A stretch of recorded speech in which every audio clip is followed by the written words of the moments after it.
Iran इस जंग को पूरी मजबूती के साथ लड़ रहा है। लगातार जंग जैसे जैसे बढ़ती जा रही है, इस जंग में ईरान ऐसा लग रहा है कि और मजबूत होता जा रहा है। और इस बीच बड़ी खबर यह है कि ईरान ने इंटेलिजेंस मालूमात की बुनियाद पर एक बड़ी कार्रवाई करते हुए इजराइल के अंदर एरोसोल ड्रोन मैन्युफैक्चरिंग और कंपोजिट मटेरियल्स की फैक्ट्री को मिसाइल से उड़ा दिया है। जी हां, इजराइल के अंदर ड्रोन मैन्युफैक्चरिंग करने वाली, ड्रोन बनाने वाली बड़ी कंपनी को ईरान ने हमला करके उड़ा दिया है और ईरान की तरफ से यह मिसाइल अटैक किया गया है। और इस मिसाइल अटैक में बड़ा नुकसान दरअसल इजराइल के अंदर हुआ है। जो सबसे बड़ा नुकसान हुआ है वो यही बताया जा रहा है कि इस हमले में इजराइल के अंदर एरोसोल ड्रोन मैन्युफैक्चरिंग और कंपोजिट मटेरियल्स की फैक्ट्री को मिसाइल से ईरान ने उड़ा दिया है।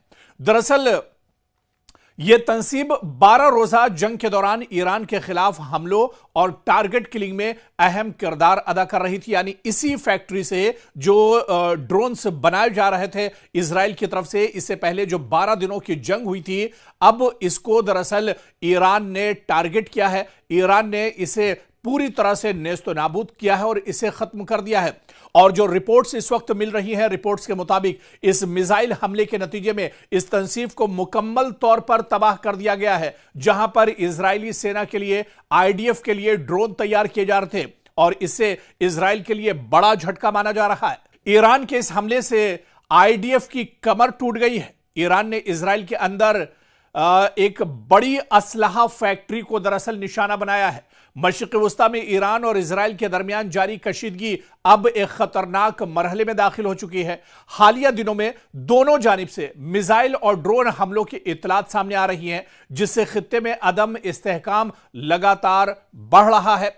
सोशल मीडिया और बाज मुसद्दका रिपोर्ट्स में यह दावा किया जा रहा है कि ईरान ने खुफिया इंटेलिजेंस मालूमात की बुनियाद पर इजराइल के अंदर एक मुबैना ड्रोन मैन्युफैक्चरिंग और कंपोजिट मटेरियल्स की फैक्ट्री को मिसाइल हमले में निशाना बनाया है, जिसे मुकम्मल तौर पर ईरान ने तबाह कर दिया है। और इन दावों के मुताबिक यह तंसीब ईरान के खिलाफ कार्रवाइयों में अहम किरदार अदा कर रही थी। दरअसल इसी फैक्ट्री से बड़े पैमाने पर जो हथियार बनते थे वो ईरान के खिलाफ जंग में इस्तेमाल किए जा रहे थे। और जो रिपोर्ट्स आ रही हैं, अब तक ईरान के हमलों में हजारों यहूदी इजराइल के अंदर जख्मी हो चुके हैं। खुद वजारत सेहत जो इजराइल की है, उसने दावा किया था कि 10,000 से ज्यादा लोग ईरान के हमलों में इजराइल के अंदर जख्मी हो चुके हैं। सैकड़ों लोग अब तक मारे गए हैं।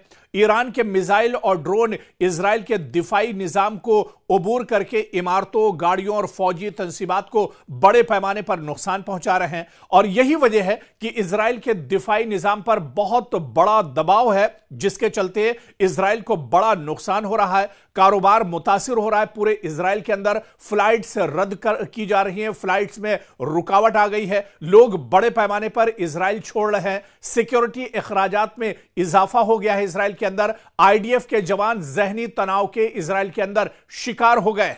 तो अभी तक की जो जंग है, यानी 1 महीने की जंग के बाद इजराइल दरअसल चारों शाने चित हो गया है और इजराइल को अब समझ में नहीं आ रहा है कि आखिर किस तरह से सामना किया जाए। एक तरफ ईरान की तरफ से लगातार हमले इजराइल के मुख्तलिफ शहरों पर हो रहे हैं।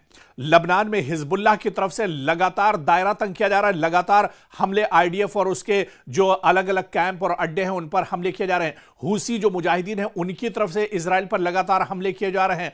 तो अब इजराइल दरअसल मशरिक़ वस्ता में चारों तरफ से घिरता जा रहा है। इजराइल को जो बड़ा सहारा है वो अमेरिका की तरफ से है, लेकिन अमेरिका भी इस जंग में तनाव का शिकार नजर आ रहा है। डोनाल्ड ट्रंप को भी कोई शक्ल नजर नहीं आ रही कि इस जंग से कैसे छुटकारा पाया जाए। तो जो असल सच्चाई है, जो जमीनी हकीकत है, नुकसान लबनान और ईरान में बहुत ज्यादा हुआ है, इससे भी इनकार नहीं है। बड़े पैमाने पर लोगों का कत्लेआम हुआ है, बड़े पैमाने पर लोग इजराइल, ईरान और लबनान में मारे गए हैं, शहीद किए गए हैं। लेकिन जो दूसरी तस्वीर है, सिक्के का जो दूसरा रुख है, वो ये भी बता रहा है कि इस जंग से इजराइल और अमेरिका पूरी तरह टूट चुके हैं। नेतन्याहू और डोनाल्ड ट्रंप पर जहनी तनाव बहुत ज्यादा है, दबाव काफी ज्यादा बढ़ रहा है और इसी वजह से इजराइल और अमेरिका अब इस जंग से छुटकारा पाना चाह रहे हैं। इस जंग से अब इजराइल और अमेरिका निकलना चाह रहे हैं।